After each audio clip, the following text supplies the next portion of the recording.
So thank you. Thank you for having me. Thanks for the invitation, Looloo. Yeah, no, definitely. Thank you so much for your time and being with us today. Really excited. I know, so we've spent about a month reading this book. Remember, we have choir practice. For those of you who are joining us, you can also purchase this book if you haven't bought it on Terisa's website link. And I posted it on the chat link below so you can find the book. This is perfect if you want to get started on holiday. Also, then she can also ship it out to other folks. So really great alternative for your holiday giving or birthday giving. Shameless plug. But what I'm going to go ahead and do is I'll do intro of Terisa's bio so y'all can get an idea of who she is, and then I'll start off with like a one Q&A starter, Terisa, and then the style of approach for today's Q&A is going to be very like open-ended because one thing I mentioned in the email, Teresa, I don't know if you saw it, but our group is very great at creating organic conversations. So it really makes no sense to create a structured question because we're gonna dive, we're gonna intersect, we're gonna dive, we're gonna jump hoops to answer different questions because it's just there's always this like cool octopus way or branches of ways of answering and asking questions. So I hope you're okay with that. Yeah, okay, cool beans, awesome. And then for those of you who are new here today for the Zoom call, welcome. And we're really excited to have you all here today. So with that being said, I'll do a quick intro about Terisa. So Terisa Siagatonu is an award-winning poet, teaching artist, mental health educator, and community leader born and rooted in the Bay Area. Her presence in the poetry world, as well as a queer Samoan woman and activist, has granted her opportunities to perform and speak in places ranging from the White House, aka during the Obama administration. In the Obama administration, to the UN conference on climate change in Paris, France.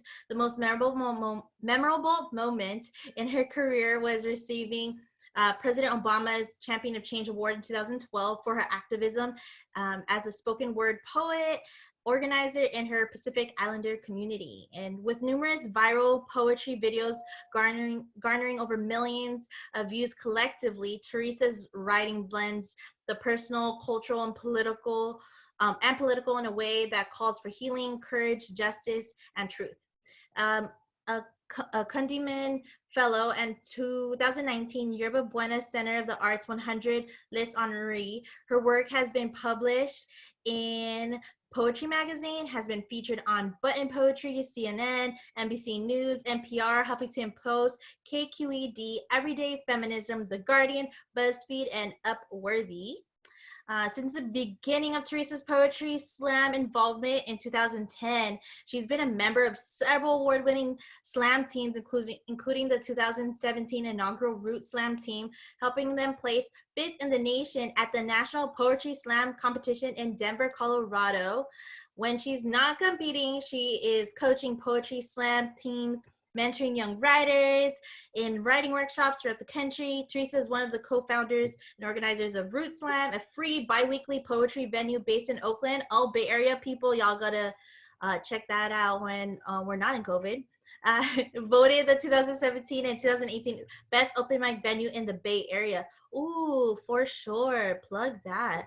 Okay, last but not least, offstage, Terisa creates and facilitates workshops, leads artistic and professional development trainings, provides mental health clinical support, and delivers keynote speeches across the country on issues that inform her 10 plus years of community work involving youth advocacy, educational attainment, Pacific Islander Indigenous rights, climate change, LGBTQ IA rights, gender-based violence, and others. She holds a bachelor's degree in community studies and minor in education from University of California, Santa Cruz, and a master's degree in marriage family therapy from the University of Southern California, Fight On, aiming to use her background as a mental health clinician and poet to bridge the gaps in our quest for collective healing and liberation. So with that being said, we welcome our wonderful sis and sister, Terisa Siagatonu.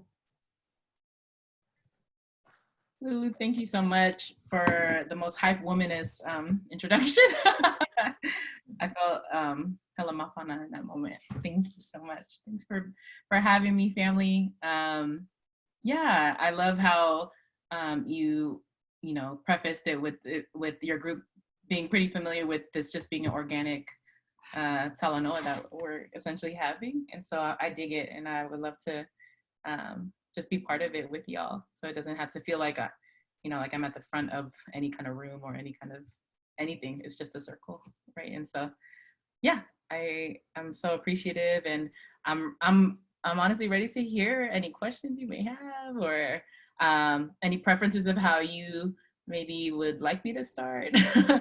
Yeah. Yes. So Teresa, I'll start off with the first question, and then it will be kind of like popcorn style, and then I'm gonna be helping moderate the chat room as well, everybody. And so if you see Looloo, just know that I'll be the moderator. And then so if you want to maybe even drop a question on the chat, because maybe for whatever audio or Wi-Fi reasonings, go ahead and drop that there.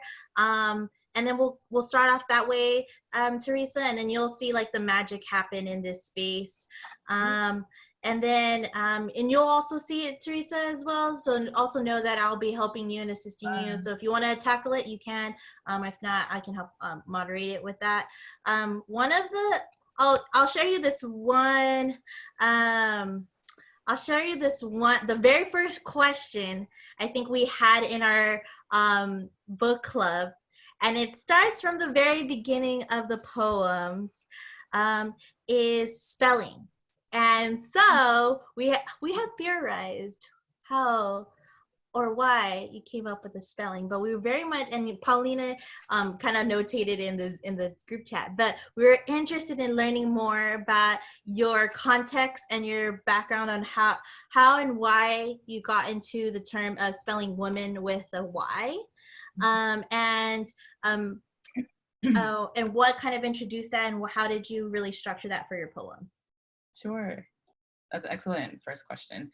Yeah, I feel like I can safely assume that folks in this group to a large degree can guess why, but I would love to elaborate more.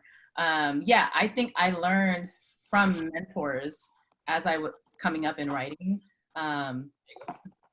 They were showing me through language, through written language, and also through hearing them speak in community spaces I was in with them, the ways in which they were reclaiming language to dismantle the patriarchal nature of words, the limitations that English puts on all of who we are, and really pushing up against these notions of what we've been taught versus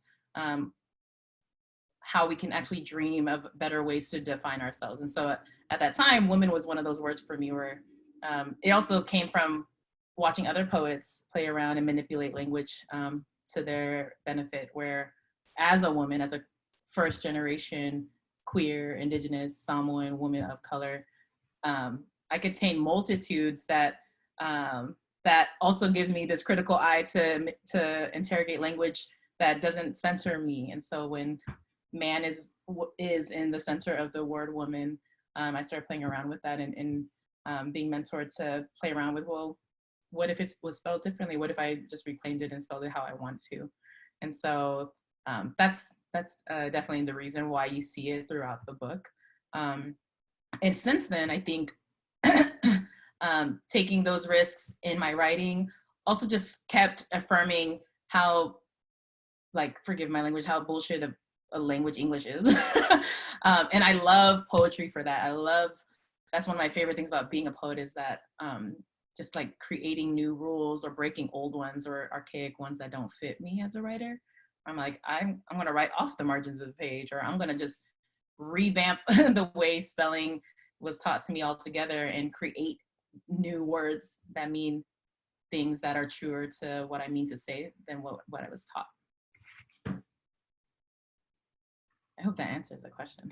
Yeah, thanks for sharing, Teresa. And then I see Lilika, and then is it Karina? Did you want to go next I can go after up. Lilika? Yeah. Okay. Cool beans. And then y'all can go into the chat box, so we can go and follow. Hi, Terisa. Maloy. My name is Lilika Tulowatu. Small kind fangirling right now. But just first of all, just want to say thank you, Malo Alpito, for the work you have done and the work that you continue to do for us Pacific Islanders, especially for those of us living in the diaspora. Thank you for your poems, your beautiful words, your beautiful book. My first question is, it's a two-part question. Well, first question is there any possibility your book would be available to be shipped internationally in the future? Because like in Japan, where I'm based. And second, in regards to the book's title, remember we have choir practice. I'm very interested to learn the intention behind it. Just to share, growing up, speaking from a Tongan perspective, choir practice was a big deal, especially for those of us who belong to the church. In Tongan, it's called Akohiva. It was for everyone, like of all ages, and it was very important time of the week for many. In fact, to this day, my grandma still is very adamant about being at every Akohiva like an hour early. So I'm just curious to know if your intention had anything to do with that kind of experience or similar to that, or if not, what was it? Sure. It's also nice to officially meet you and see a lot of faces who I know we are connected on social media, and that the beauty of like video calling is now we're like actually kind of meeting still. So, and you're one of them. And so thank you. So to answer your first question, yes, let's figure out how to get a book to you in Japan. I think it's possible. I think like let's offline figure that out. I don't see why not. So yes to that. Yes, and so to your next question about the title of the book, I have a copy right here next to me too.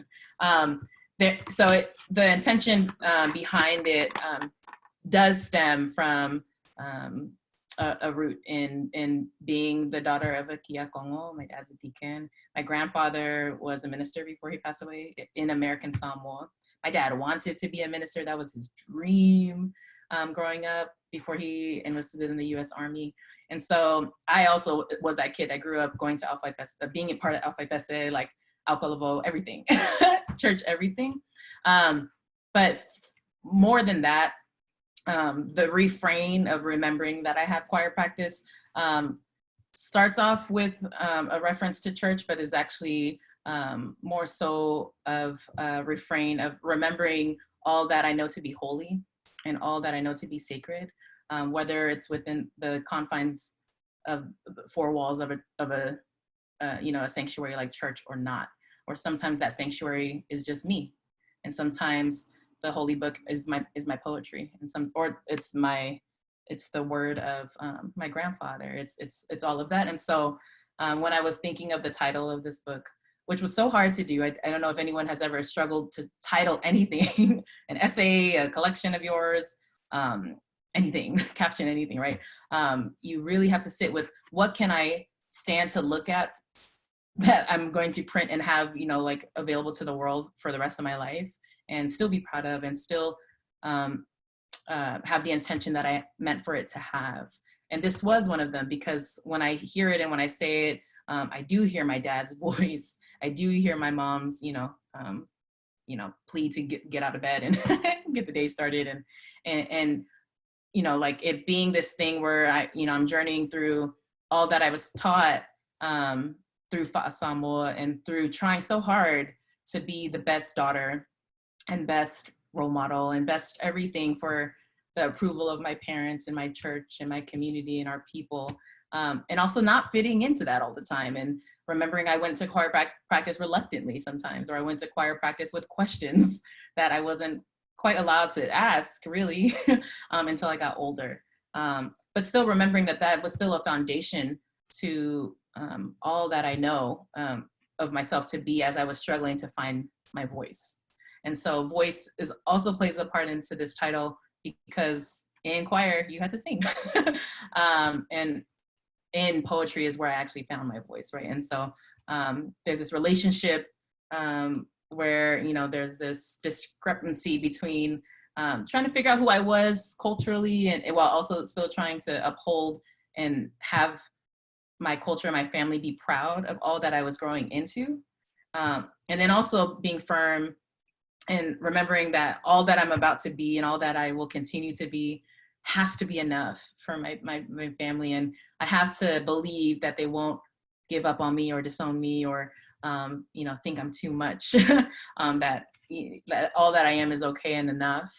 And so that reframe of remember is also a self-reminder in a lot of ways. And so this title is as much for the consumption of other people, starting with our community, as it is like a really deep-seated reminder to myself that when I remind myself that I have choir practice, it's also a reminder to return to the holy within me, to return to the sacred that I know, to speak with intention, and to spend every minute of this very precious life walking the walk as I talk it, since talking it is most of what I do. And so how do I align that value to be one that is in line with the sacredness that we all come from?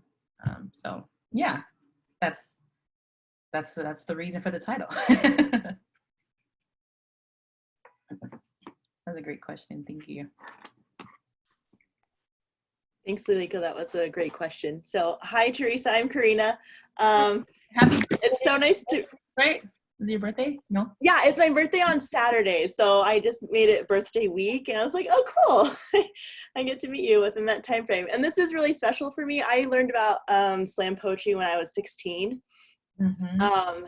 And I was actually in a liberal arts and science academy. So I was in the science part, but there was still this part of me that really loved the arts. And I expressed this previously in our book club session, but I just remember seeing a lot of my classmates going up and performing, and I was just like, oh wow, this is so great. Like there's so much energy, and just the liveliness of the words and how you can connect with it was amazing to see in performance. But I was also a really shy person, and I was the only Polynesian in my class. So I was just like, oh, that's not a space for me. Oh, I'm gonna get emotional. I'm a little bit embarrassed, but so just to seeing you exist, if I had seen that as like my 16-year-old self, it just would have been super validating. And so I just am like reliving it now, knowing that like your poetry has just been so healing in that way, but also to see that you're a Pacific Islander and you are speaking with power from the microphone. And I'm just so excited to have my little kids know that about your work as well, and to be able to grow up in that space. Yeah, so thank you for being here with us. It just means a lot. Okay, but now to my question. So with the spacing in your poetry and the way you perform it, which decision came first? Did you write them with specific spaces and then move them to different lines, or were you saying them in your head and organically finding those pauses and then putting those pauses into the pages? Excellent question. Before I get to that, I'm still sitting with your gratitude, and I'm returning it right back to you. And thank you so much for just even like imparting like a bit of your journey and your story at 16, and it just kind of sparking something in myself right now of that's exactly who I was, yearning so deeply, aching for to read or to listen or to excuse me, search for like Pacifica women who I could like look to for guidance as I was struggling to be the girl that my community and my family and my church could be proud of. Even as like, I grew up, very nervous that all that I was wasn't enough, or all that I was wrong, because I was so opinionated, and I just had so many questions and wonders, and a lot of it came because I read so much. I don't know if folks here grew up just reading everything, and you read all kinds of like genres, and it transports you to worlds that like are so unlike your own sometimes, that I'm like, now I have questions about these other worlds, and I have questions about like these other things, and as beautiful as like my community and Samoan culture is, like we know what it is. There's just parts of it growing up, at least when I was much younger. I think it's a bit different now, but when I was much younger, I just had no outlets. And so, Karina, I thank you so much for reminding me that like that girl that I was at that age was also who I was trying so desperately to give a mentor to, or to like give a community to that would listen to her. And then it took for me to realize I might have to become her.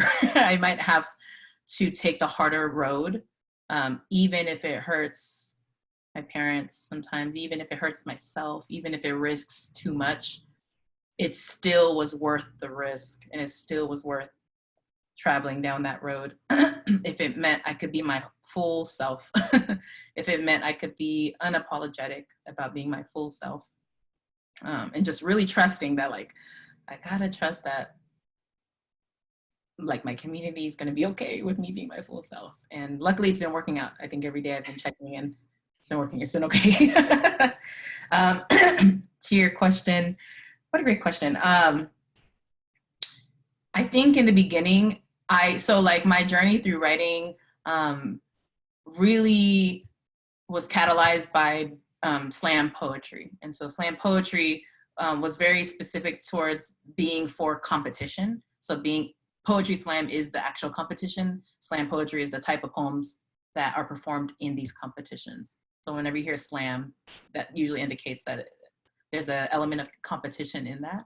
And so I think because so much of my teachings or so much of my mentorship came through having to learn how to perform everything I write, and that being nature of spoken word itself too, right? When you're writing spoken word, it is with the intention that you are about to read it out loud. It's not just going to stay on the page. And so much of my earlier years was tailored and mentored through being funneled into performance. And so sometimes it meant a variation of both that you were asking about. Sometimes I have a poem in my head and I have feelings and inflections and ideas of how I want the tone, the pace, the energy, the emotion to be. And then I just have to like translate it and put it on page for like after. Or sometimes I just need a free write with no inhibitions, with not even a thought that it's going to be for competition. And I just need to get it out first so that I can have something to work with, so that I can revisit it enough to edit it. And then from there, find the places in which line breaks will happen, find the places in which pauses will happen, find the ebbs and flows of the climax of the poem and the lower moments in which I want the audience to pull themselves closer into what I'm saying. And so it depends. And so I've prefaced this with mentioning that I come, my earlier beginnings came through performance first, because I was also coached in ways to interrogate, asking myself what I want the audience to get out of certain pieces, so that when I decide that, I can then determine where in the poem certain emotions will go, if that makes sense. And so, quote unquote sad poems, I'll know where where the parts in which I'm speeding up will go, with the parts in which I'm somber and things like that. Quote unquote love, happier, uplifting poems, I'll know the speed, I'll know the energy, I'll know my body language and things like that. And that's important to know, because with competition, you're also getting you're getting points. As as subjective as poetry slams are and as brutal as they can be, I'm also keeping in mind, like, how can I earn the most amount of points as possible for my team that I'm on, but also staying authentic and true to myself and not fronting about what I'm saying either. So there's like this fine balance I always had to traverse and tightrope.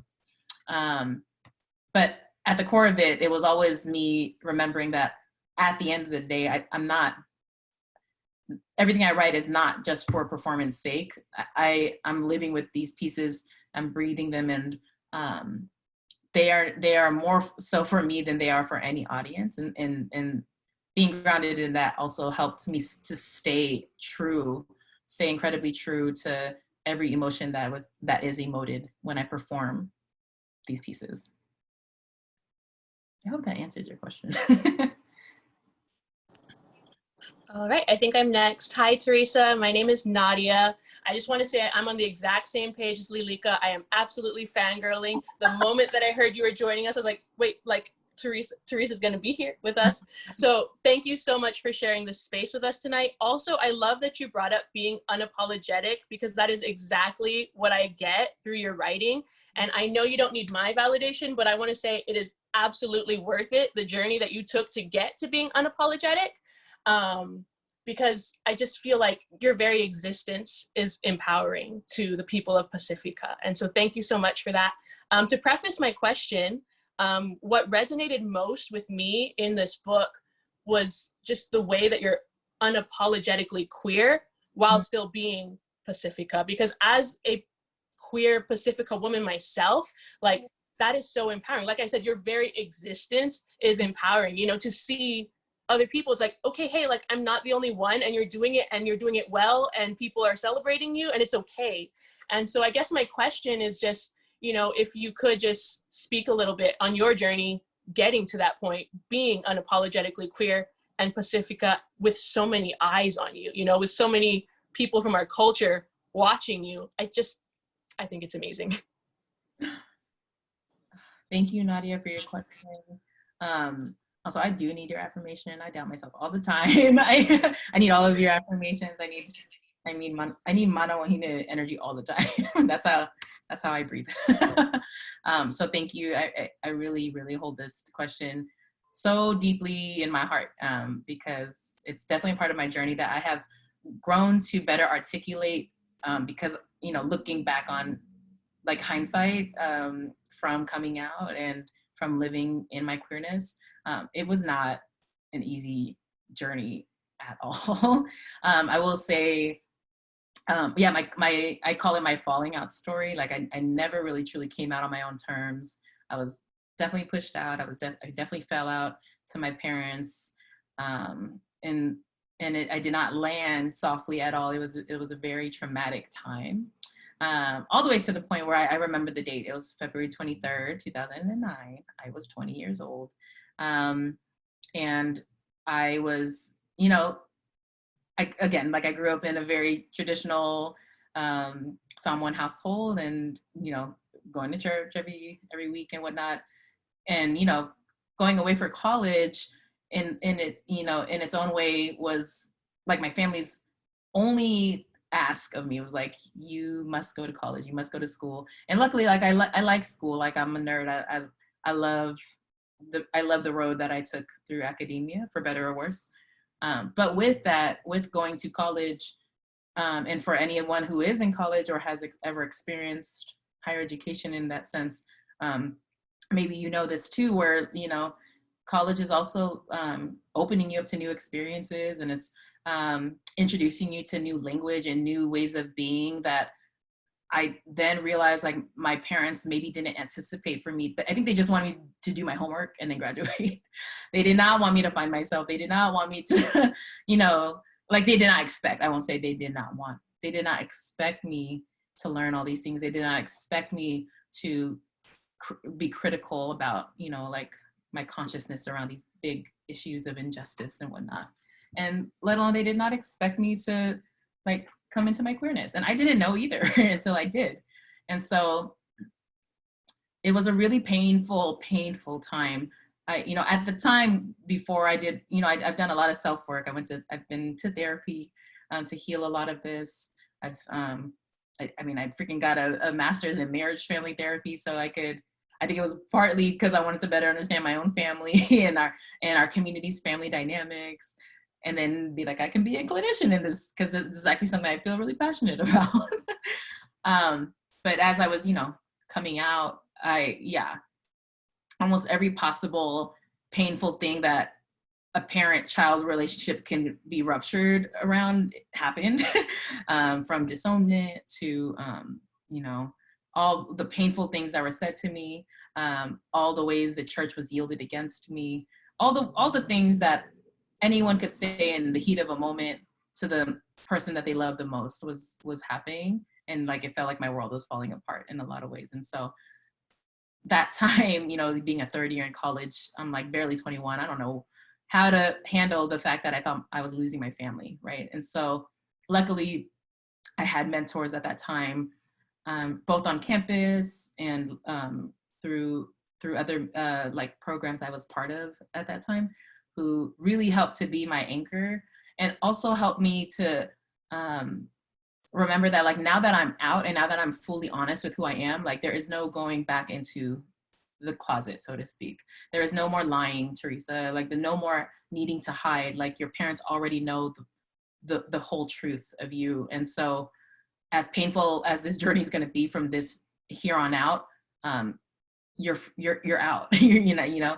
And so now it's a matter of like building my support system around me to stay out and stay alive and stay well and stay spiritually fed and all those things, right? And so it took some time. It took months. It took a few years for there to be even another conversation again between my parents and I.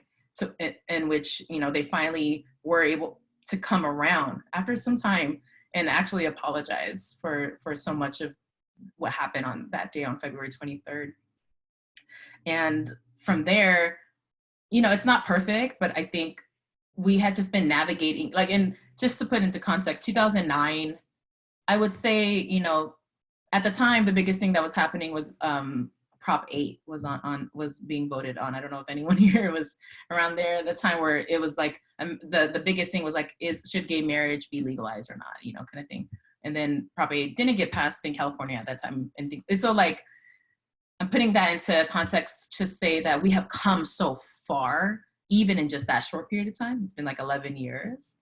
It's been 11 years since I've fallen out to my family, but it has taken all the way from that moment to now to still realize like my parents and I still have a lot to work through. But honestly, if, you know, like, and this is me processing this out loud because it's been a minute since I have, it was poetry that actually really helped to soften the edges around the rupture in our relationship and invite a new doorway into better understanding each other. It was the moment that I wrote my poem Trigger and had it filmed and released on YouTube that gave my parents no choice but to confront the fact that their daughter has a poem about her queerness on YouTube. And in her poem, she talks about being fearful of kids who may not accept my kids for having a gay mom. Like, it was one of those things where my poetry was also hitting YouTube at a time in which people didn't know what to make of, you know, YouTube was still picking up poetry fairly new for society at the time in which my poetry was hitting YouTube. And so people were like, okay, this poem is being shared, you know, like on these platforms and whatnot. And Trigger was one of those that was being circulated on Tumblr and all these things, and GIFs were being made out of it. And so I have poetry to thank for even giving my parents and I a way to talk, like a way to even have this awkward conversation that if it wasn't for poetry, we probably would have just kept it under the rug and went to church and just stayed quiet about it. We would have just avoided it. We would have just pretended like I wasn't the only queer kid in church. So it was like one of those things where there was a moment where I'm like, I think I'm just taking one for the team because there's a lot of queer kids in the church right now, but my parents are mad at me only. Feels weird.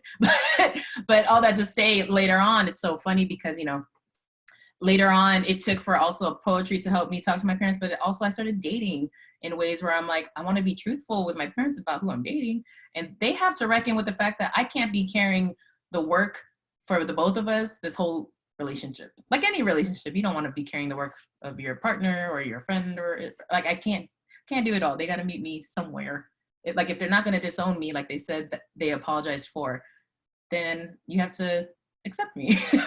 And so here's my partner, you know, like, and so in those moments that helped to, you know, like we were trial and erroring it a lot. We were just like, okay, she's dating not like a woman. She's, you know, like we're trying to figure out who she is and these things like that. But then it got to a place where the culture started shifting around queerness too, in the media, in celebrity culture, in pop culture, in music, and where it's everywhere. Like it's on every TV show. It's not just on the margins of what we do as a society. It's integral to who we are. laws are being passed like again and being overturned. Like, and so my parents got to a place where they were getting with the program, so to speak, but in a good way, like in a way that growth demands of us. Like we have to grow and be with the times in those ways. And so fast forward, you know, like we're at a place where it's a pretty solid place. Like I think, you know, I've taken my mom to Pride with me. She's like, why is everyone half naked? I was like, I don't know, Mom. like, you know, like it's like those things. It's, you know, their acceptance of my partners. These like now, my mom is now like the residential mother that other mothers go to at church about their queer children, and she has all this advice for them. Like, whatever, because like it's just so funny. You know, recently, I guess like one thing I'll say, and I'll probably end this part with, is I had got invited to write an article for Autostraddle, which is the largest LGBT women's media, online media space that there is. And I wrote an article about my queerness for API Heritage Month this past May. And I was nervous about writing that because there was parts of it where I, you know, divulged some of what I'm saying here about how painful my coming out was to my parents. And I also like talked about how it like fought Samuel trying to figure out, you know, that throughout my queerness. And I remember sending the article, or I just texted my parents and I was like sweating because I'm like, they're going to disown me again. All this trauma work that I just did is going to unravel. I got to go back to therapy. And, you know, I just sent them a text like, hey, heads up, this article is going to be released tomorrow. It speaks on this, this, and this. I feel really proud of it. I hope you're proud of it. If you have questions, let me know, like all these things. And my mom sent me, and my mom read, so they read it. And then my mom sent me this like really loving text message about how proud she and my dad were and how they were crying and they were just so happy. It was just so different. And I remember just having a really emotional moment too, because it also signified just how far we had come. And, you know, I in no way feel like I'm the only queer person out here, like in our community who's being their unapologetic or just trying to be their unapologetic self. There's a lot actually. And I give so much love to them too, because I think we were all just trying to find a way to survive. And in those ways, it actually brought us closer to each other. We're like, well, where are the other like queer, trans, like Samoans or Pacifica people? It can't just be us. Like it's too isolating. It's too lonely to believe that this is what life has for us, right? And so, yeah, I think there were just so many milestones like that where it came to points where I had to realize that no matter what other hate or shame or opposition comes my way, I have already gone through the worst of it. I have already risked losing my family. I have already like revealed the biggest part of my truth to the most important people to me, that there is truly nothing else to fear. That there's no amount of hate from trolls or people who oppose who I am that could ever overshadow the fact that I am exactly who I'm supposed to be, and everyone who I love and that I know loves me knows it and accepts it, and I got to keep it moving. And I also, you know, nowadays know that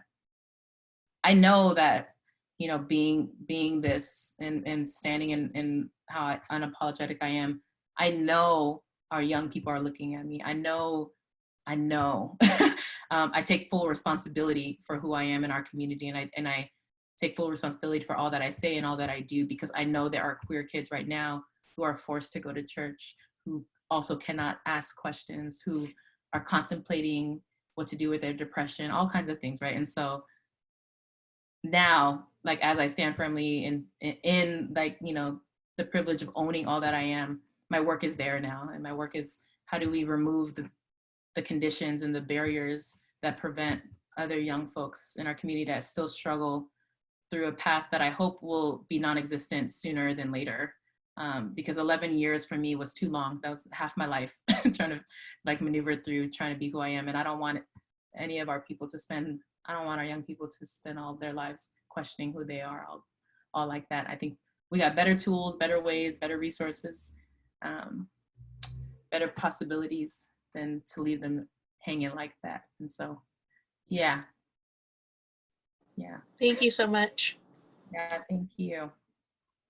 Thanks for letting me spill all of that. Hi, Teresa. Mahalo lava. I just want to say thank you so much for your sharing. It's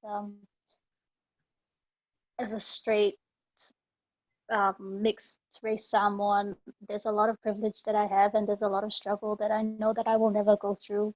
So to be able to hear authentically from someone who's gone through it, you I can confidently say that you and other queer kids in our community, you're much stronger than we will ever be because of all the things that you've had to surpass.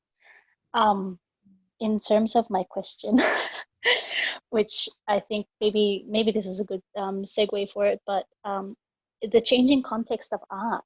So I mean, I don't see it so much in poetry, but I was wondering what your perspective was, as since this is your profession. Like, you wrote a poem about in defense of Kim Kardashian, and the ideas, the principles that you're putting forward, absolutely, like I support that. But her now coming out as an icon, very much guilty of ripping off the Black community, Black fishing, and all of that. Also, in your use of the word woman with a Y versus woman with an A. Just when we were initially discussing, we were going on and on about how there's a segment of the queer community that prefers the use of woman with an A because woman with a Y or an X is othering. And I mean, in the first place, I just wanted to know what your point of view was so that I could properly address you if I am ever posting, commenting on all of your posts, but also in terms of the changing context of art. Like, how do you, as a poet, as a creator, how do you deal with that? Thank you, Gemma, for your question. Excuse me. Yeah, so I'll go backwards. In terms of my position around the spelling of women, or just like the different takes on many of things. I think there's different takes on spelling, there's different takes on pronouns, all types of things. I will say I'm a little more liberal, in which I have reverted back to, and I don't know when it happened or not, to spelling woman with the A. Sometimes I'll spell it with a Y, but I have no good reason why that is. I think in general, I went back in ways that are convenient, but I also was taking into consideration the same feedback that you get, or the same critique you have, or that you have heard from folks around what Y tends to marginalize too. And so, yeah, I think for me, it's one of those things where I'm like, I did something one way, I learned something new about that new way. I'm going back to this way until further notice, until I learn something again. And it's one of those things where I'm so okay with that, and I love that. I'm like, yeah, I'm moving with the community. Like what are the rules? What pivots us into the direction of inclusivity the most or the best? And so I think that's part of what the reasons was for why I've come back to spelling woman with the A. In terms of my feelings about, forgive me and correct me too, of like you were mentioning like the changing of art. Can you repeat that part again, just so I can capture it best? So sorry. What I meant was the changing context in which people consume art, because art is usually static, but society is moving and determined by all sorts of like things that happened 500 years later. But I see people judging comedians and pieces of art from years ago when it just didn't occur in the same context. Got it. Thank you. Yeah. So yes, thank you. Now I fully understand your great question. Even using my poem about in defense of Kim Kardashian as a jump off point, because I will say that's a good example of how much I have grown as not just a writer, but as a person, and how much my values have also evolved to encompass being values that are striving every day to be as true to themselves as possible, and being true to themselves as in being true to me. And so there are poems like that Kim Kardashian one in my book that I revisit, and that they're elements to it that I still stand by, and then there are elements to it that I could easily critique further and deeper and create, you know, like a whole new poem elaborating on what more I have learned, and what more I believe now since writing that poem years ago. And I think there are parts of many poems in my book that does that. I think there are, you know, even in my poem Meuli, I think I mentioned, you know, my cousins being mixed, and mixed is a connotation that I have been taught by multiracial people, that there's a reason why a lot of folks don't go by that word in particular. And so it's always like, I'm just so grateful because I'm becoming a better person, let alone a better writer, the more I learn and the more I realize that it is okay for work, I believe, to exist in the time period and in the consciousness that it was created in, and for people to remember that and try to keep as much of that humanity intact as possible, while also, and this is part of my belief that leads to answering your question more, while also remembering that none of us are above critique, or none of us are above having caused harm, even if we didn't know it was harm then, that we now have language for now.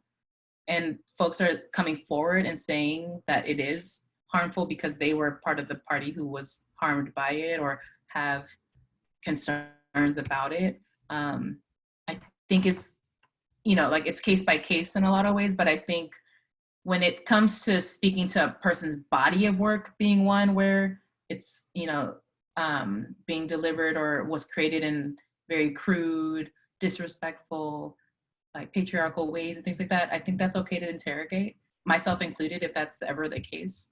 While also needing to figure out a way to also hold the humanity of the possibility that that person did not know what we hope they know now, if that makes sense. So like when you brought up comedy, that's like a good point, because I think there are ways in which folks have really strong interrogations of cancel culture around old work that you see an artist of your that you used to admire do or had created, and what you now know to be like it was messed up of them, or really racist or sexist or homophobic. And it's, I think about the atonement that that person takes on to like being responsible to the community or to the audience of owning, of like somehow publicly owning or somehow personally taking accountability for, and then making a commitment of sorts to either evolve, grow, be better, address it, anything like that. I think I think that's always the artist's responsibility to be open to. I think there are a lot of folks who consider themselves artists who think that it is okay to just create art for art's sake, with no room for critique, no room for opinion or whatnot. I, as an artist of color, as a queer first generation Indigenous artist of color, woman of color, do not have the luxury to create art for art's sake. With every breath and every moment of time, every opportunity given, I have to spend it wisely, and I know what's at stake if I don't. And so so I think that's why a lot of us take big responsibilities in those ways, to straddle between how to stay true and speak in your authentic voice, while also knowing that whatever you're creating is going to risk disappointing someone, groups of people. It's going to risk not sitting well with people. It's going to risk all kinds of things. And so that's why it's always important to stay centered in why you're creating what you're creating and what for. Like, if I was not centered these past 14 years of creating, and I was just out here saying whatever, man, I would be rightfully, called out and maybe canceled, and maybe deserved it if I was not taking responsibility for the fact that I have a responsibility with my art, that I don't have the luxury to just create it and be all kinds of reckless out here without an intention to where the art is going and how it's landing and who's holding it and whatnot.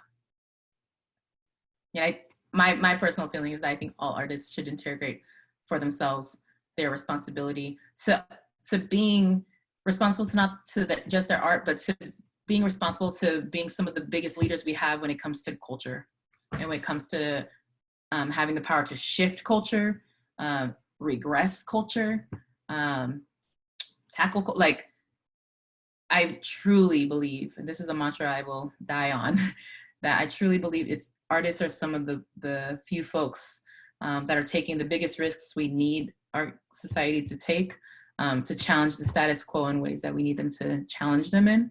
And so we have a lot of power, and there's a lot to be said about why artists are feared by some of the greatest people in power, why in so many corners of the world there are many poets who have been exiled, excommunicated, killed. There's so many political artists that have been literally killed for speaking out, for creating art, for painting, for graffitiing, for creating music in a time of war, like just straight up murked. like people, like governments were like, get rid of them. They're talking too loud, get rid of them. They're speaking too much truth, right? And artists know it's still our duty to take those risks. And it's still our duty to remember that we are the ones that a lot of people follow in terms of what direction the culture will go. And when I say artists, I mean it in the broadest sense of the term. I mean filmmakers, photographers, dancers, visual artists, musicians, documentary maker, like all of that. I'll pause there. I love it, Teresa. That was very illuminating. What a wonderful discussion. Thank you. Thank you. Hey, Teresa, before we continue, I know we have a few more folks who wanted to ask a question. Just time check, it's 8:28. So wanted to see, are you able to stay for an extra little bit of time for those couple questions? Sure, yeah. Yay. Okay, thank you. I wanted to be considerate because I know it's late and I don't know if you're busy or had plans. So yeah. Okay, cool. Well, I'll pass it to Leilani to continue the next question. Thank you. Hi, Teresa. Couple of thoughts. I'll keep this quick because I know we're running out of time, but I wanted to tell you that your most recent post on Instagram resonated so strongly with me. I spent the weekend out on a paddleboard in the Atlantic, not the Pacific, but I know that you said earlier that you write for yourself, but you were encapsulating so many of the thoughts I had this weekend as I was out there floating, and kind of like a big F you to everybody who's been preventing me from doing what I wanted to do in this pandemic. So it was beautiful. And I love how you reference the water and our ties back to it as Pacific Islanders, even as we are out here in the diaspora, right? Because it's something that firmly resonates with me. And as the daughter of a Samoan man and a Palangi woman who was not taught Samoan, I've often struggled with the level of Samoanness I can claim and when it feels a little inauthentic. And so I was just curious, I don't know if you are bilingual, but do you ever write in Samoan? And if so, does that impact the flow of the words and the message you're trying to impart? However, I just wanted to point out that I'm super grateful that you write in English because then it's accessible to people like me. Thank you, Leilani, for your question. I'm so glad you also got to visit our ocean or our waters this weekend. And yeah, thank you so much for this question. I am not bilingual, like I don't speak Samoan fluently. I'm one of those kids who grew up understanding Samoan fluently and answering back in English to my grandparents.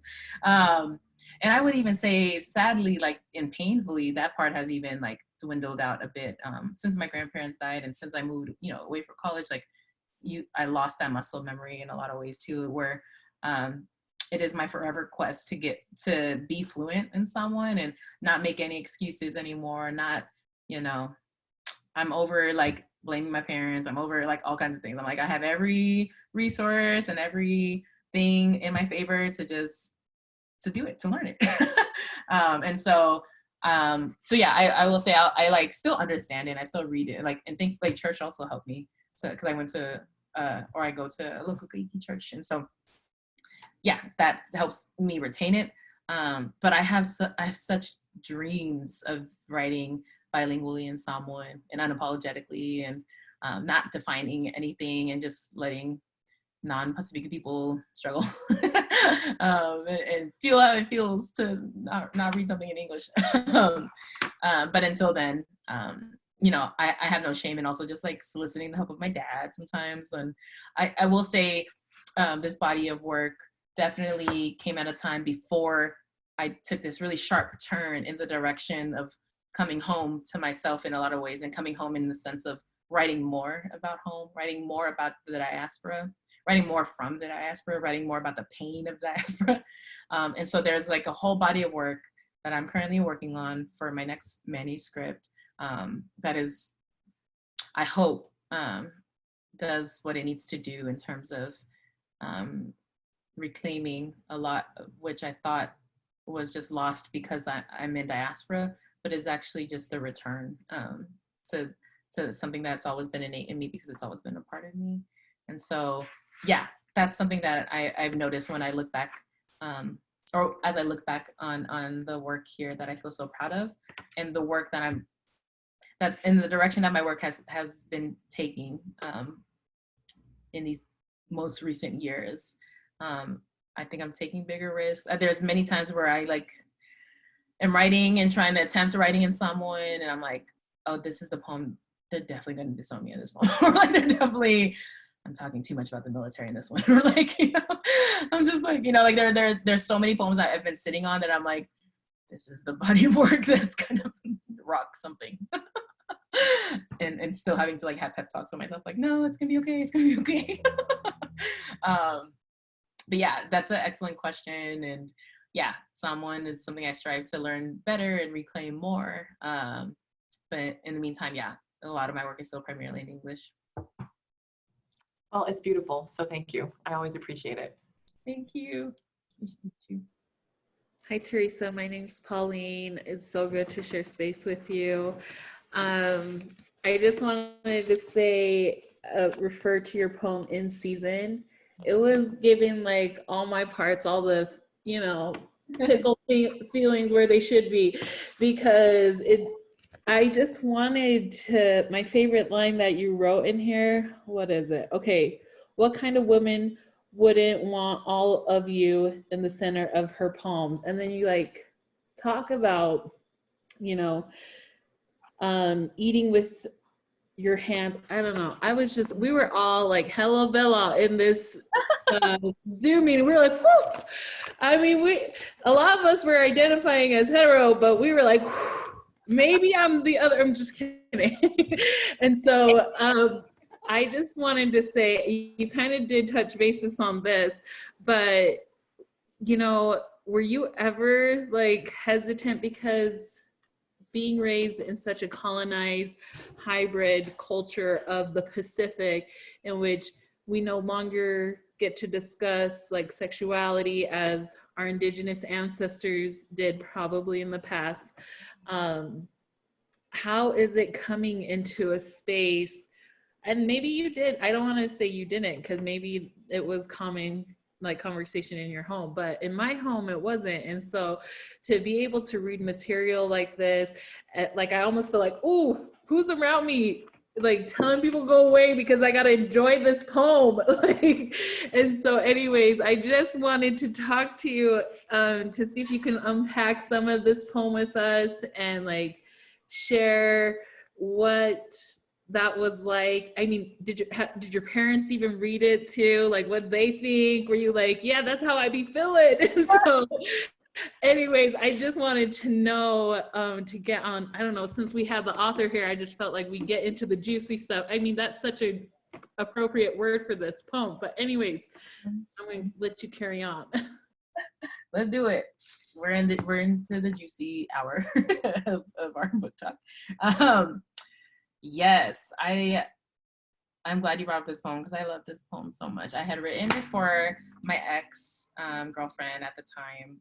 She's my most recent ex, and I remember I was in the in the heat of love, like at the peak of our love, like when I wrote it, and I remember that day fully of writing it and sharing. I remember reading it to her all nervous and whatnot.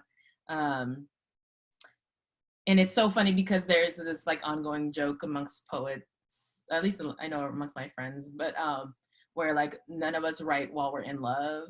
And I think there's a reference I make in one of my poems, like we write, you know, when there's pain and trauma and like all the heartbreak.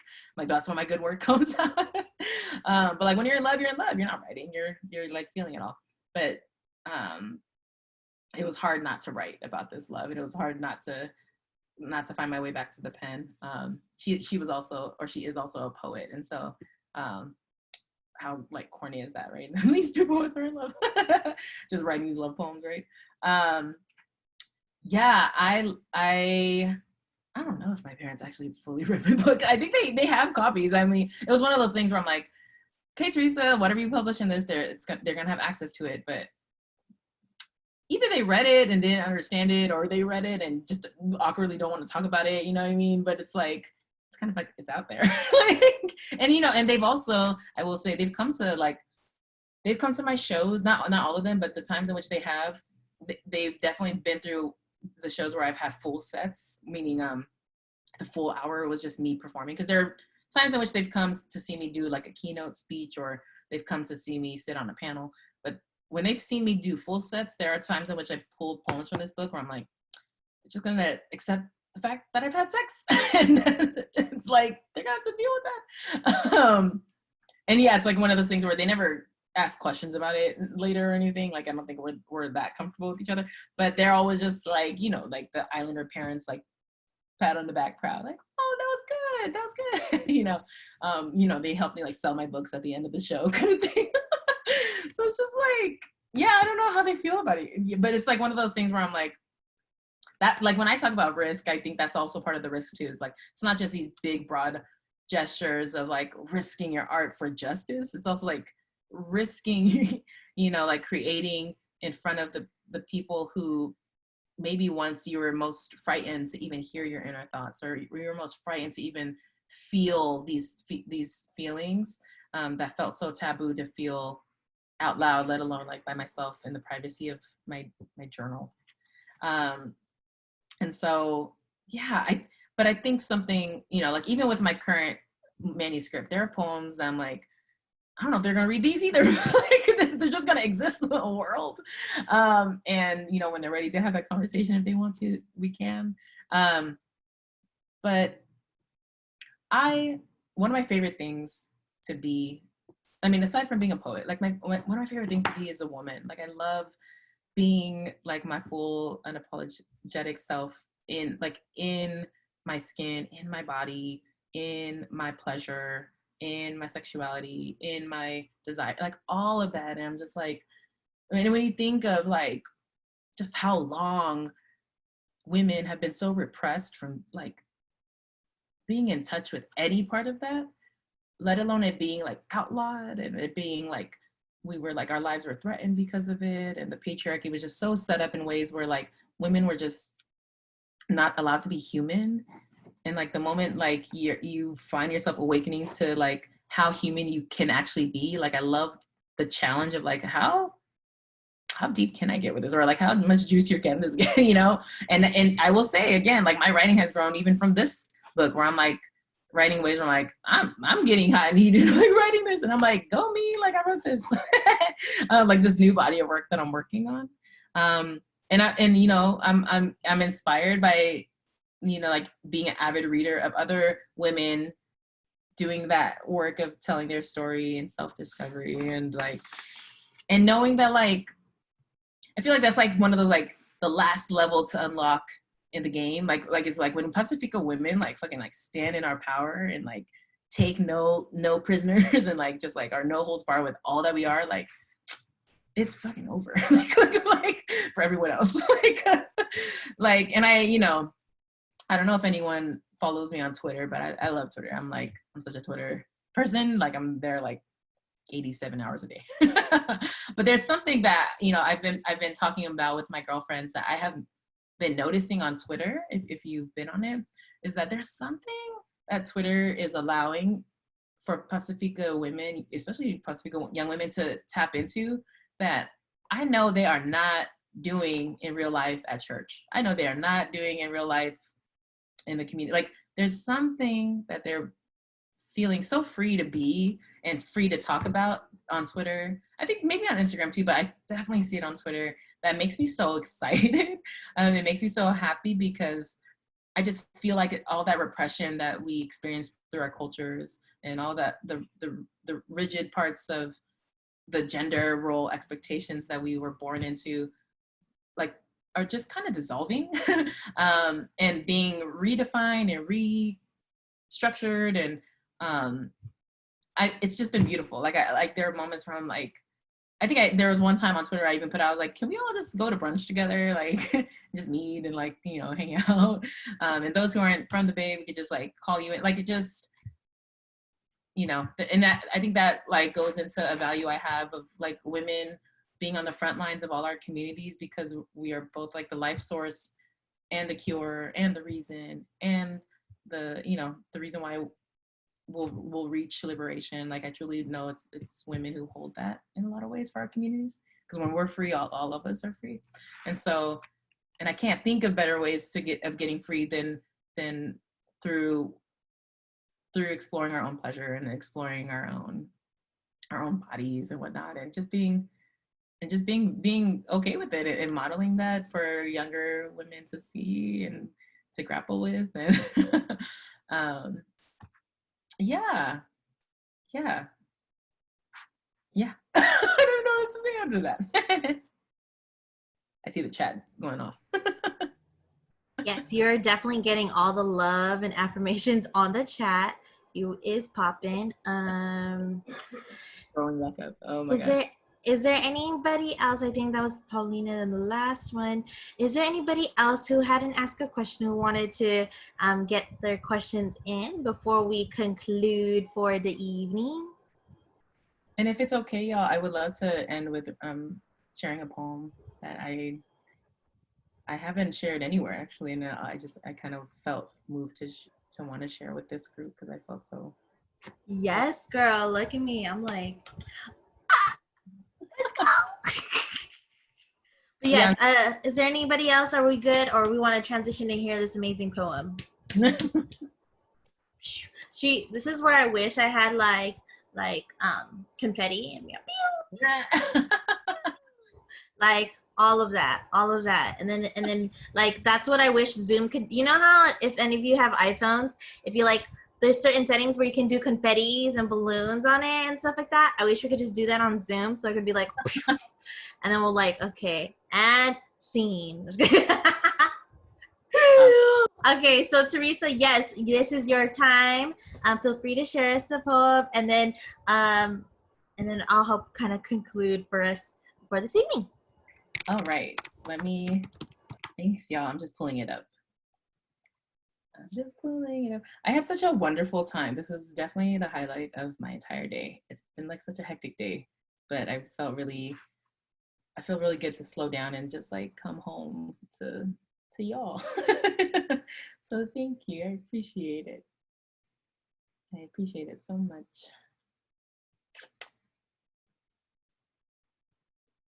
Okay. I am looking over it. Okay. I'm sorry. I'm looking. Okay. So this piece I want to share, it's a short one. Since quarantine had began in March, I created this like blog, like a private blog of mine, to just gather all of what I write during this time. I like nicknamed it coronavirus writings, but that's not the URL. but it's what I refer to when I like need to write. Like I'll put it in this collection or this folder of sorts, which is just this blog. And so this is a piece I wrote on March 30th that I was just like feeling fed up with the state of this country. I think Trump is an evil man, and I think I'm not here, and I have no energy to debate his politics. It feels like an insult to spend energy there anymore. I've accepted the fact that some of us are some of us are fighting for the world better than this one, and some of us aren't there. And for those who aren't there, it'll be okay, because there's enough of us who are, and the others are just gonna have to be swept up in the movement, because we're not stopping. We have to move forward. And so I wrote this piece. I remember of the many times in which breaking news happened where he did something just heinous. I remember waking up needing to write this. And so I want to just preface a trigger warning of a mention of rape, mention of death. I'm just quickly scanning to see if anything else. Yeah, so definitely take care of yourself however way you see fit with knowing that. And then this piece begins with, it doesn't have a title, but it does begin with a quote by Alice Walker, in which she said, "Writing saved me from the sin and inconvenience of violence." He's dead. He and his henchmen. His administration, dead. At least here they are. I don't know how, but it is what it is. I didn't kill them, nor will anyone believe that I did. But something's gotta give, and I have no more of my kin to spare, or rather I refuse. Not here in the only place I've known freedom. Someone once tweeted, "Writers, kill the capitalist and the cop in your head. This is the very least one can do." That reads as harsh to some, but the difference between my poems and a white man's manifesto is that Haunani reminds me that my anger is a safety valve. I'd rather create art than commit murder. June taught me to. Women teach me that in a world that thrives off of killing us, the least we can do is stay alive on our own page. Who has the backbone to understand our rage, ripened by the history's boot on our throats? Who can sit in silence and ceremony as we write the grief from our bones without flinching? Writing is the closest I've ever felt to freedom. Most days, it is fierce labor wielded in the sweat of love. Other days, I re-kill my colonizers. Here, you can kill your rapist. Here, revenge is for the birds and justice is the wind. Here, your rage is a welcome mat, a warm flicker from a candle that no one can blow out. Here, your survival is the gun pointed at no one. Here, your ancestors thank you for refusing to pay the price for your silence anymore. I love y'all. Thank you so much for having me tonight. Well, I want to say, I was just gonna, you know, when you like realize that you're on Zoom and what you would say in person does not apply to Zoom, but I want to see if we can apply it to Zoom. This happens to me all the time when I'm on here. Is I want to give a big round of applause. I don't know how we can do that, but I guess you can. Like, it's real. Yeah, you really can. I don't know. Round of applause, emoji applause, for Terisa and your time. We really appreciate you. We had really great, fruitful conversations of this book, and it's amazing because it's also great too because it's like, yo. Terisa published a book now, so that means we can publish a book. So, you know, when she wins, we all win. So, you know, it works in that circle of life in my perspective. So thank you for really just being such a great role model leader in our community and really just being a great advocate and utilizing your platform in ways that our community may have not that we could do. There's always one thing we started to one thing that we always do after we have a Q&A is we do a group picture. So we wanted to ask one if we could do a group picture. Our group picture. Yeah. Okay, great. So everybody who is not on show, if you want to stay off video, you're more than welcome to stay off video. If you have your book, that'd be cool to show. I saw Maxine showing her book, so I was like, oh, that's a good idea. And then I'm like trying to find where my book went. I just had it in my hand. I feel like I just showed it to you all.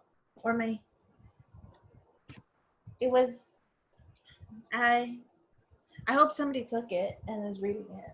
But oh, here it is. Okay, great. So if you have your book, awesome. Feel free to show it. And then yeah, if everybody wants to go on camera, that'd be great. Okay, great. So I'll take the picture for y'all. Give me 1 second. Okay, great. Okay.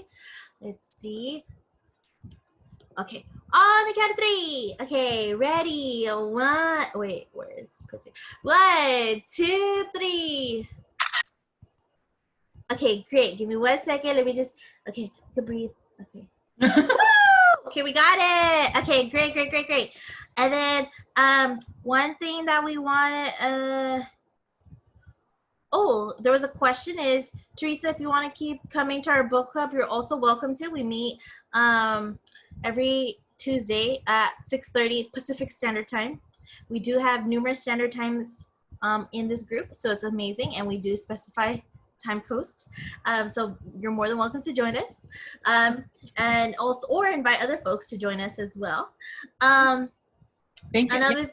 Thanks for making the time. I realized that we had to shift times because of my other time commitments. I appreciate it. Oh no, it's okay, girl.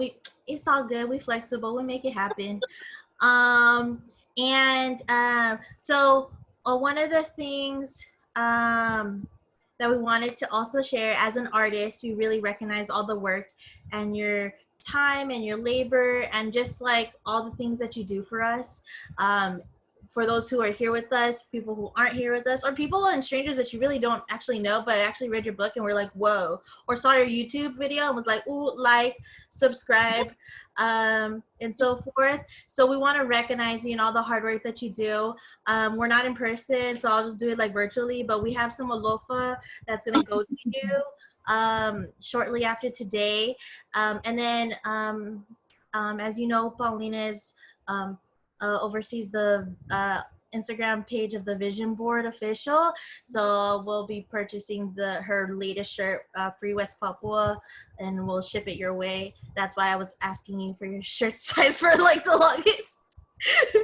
But so then you'll have the latest gear from the Vision Board official.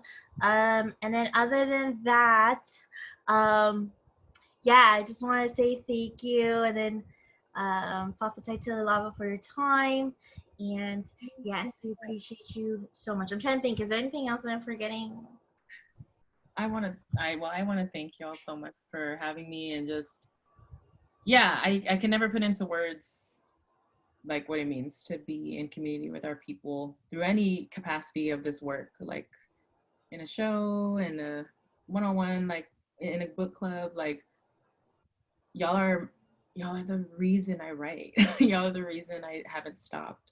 And to the point in which, I think someone mentioned like, this is inspiring because like it shows that like you can write too. Like not only can you, like I need y'all to write too.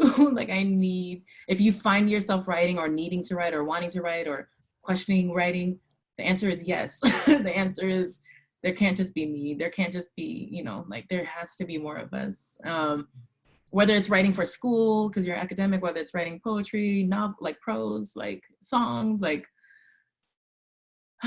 it's so needed. It's so necessary that we're following that little whisper in us to and follow through with it. Like if not us, then who? Like if not now, if not like now, then when? Yes, that's all I'll say. So thank you for having me. I love y'all. Well, thank you so much, Teresa. And if you have not purchased her book, it's never too late. You can always purchase it as long as she has them in stock, unless everybody over here already ordered for Christmas and now she's out of stock. I feel so sorry. Just kidding. But yes, other than that, thank you. And if anybody else wants to share anything, you can feel free to mute yourself. But thank you everybody for your time and your space and your presence and your energy. Yeah, let's stay connected. I'm on the gram. I'm on Twitter. I'm here. And yeah, thank you so much for having me.